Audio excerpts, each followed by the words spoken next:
SBS 맨 인 블랙박스 인사이트 황규정 기자 등 호사인 좁은 택시 안에서 과격한 승객들의 행패나 폭행에 그대로 노출돼 있는 택시기사를 10여 년 전부터 위급 상황에서 택시 등에 빨간불이 들어오도록 하는 비상방범 등을 도입했지만 이를 모르는 시민들이 많아 실질적인 효과가 없다는 지적이다.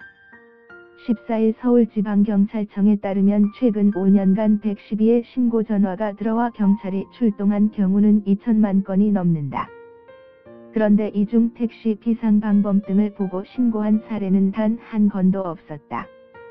SBS 맨 인 블랙박스 택시 비상방범 등은 택시기사가 도움이 필요한 상황에서 운전석 아래 버튼을 누르면 택시 등의 빨간불이 5초 간격으로 전멸하는 시스템이다.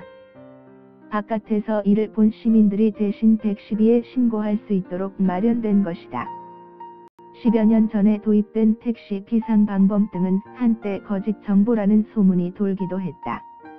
연합뉴스 그도 그럴 것이 모든 택시에 설치돼 있음에도 불구하고 택시기사들이 비상방범 등의 존재를 아예 모르거나 전부를 빼놓는 경우가 다수 있었다.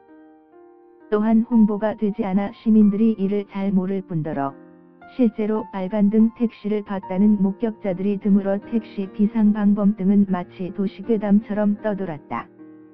실제로 4년 전 강원도 택시업계에서 비상방범 등을 전체 모의 훈련을 실시했으나 대부분의 시민들이 빨간등의 의미를 몰라 112 신고 등 후속 조치를 취하지 않았다.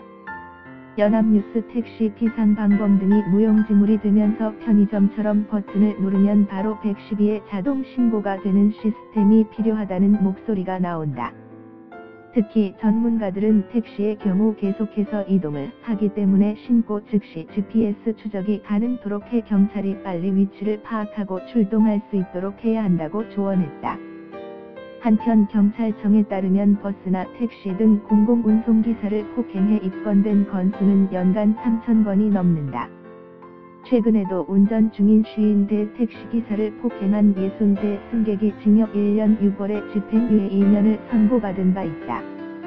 SBS 맨 인 블랙박스 무차별적인 폭언, 폭행에 무방비로 노출된 택시기사의 안전이 도마 위에 오르면서 일부 지자체에서는 택시기사 보호벽을 설치하고 있다. 기사석 뒷부분에 단단한 폴리카보네이트 재질의 보호벽을 세워 승객과 분리시키는 것이다.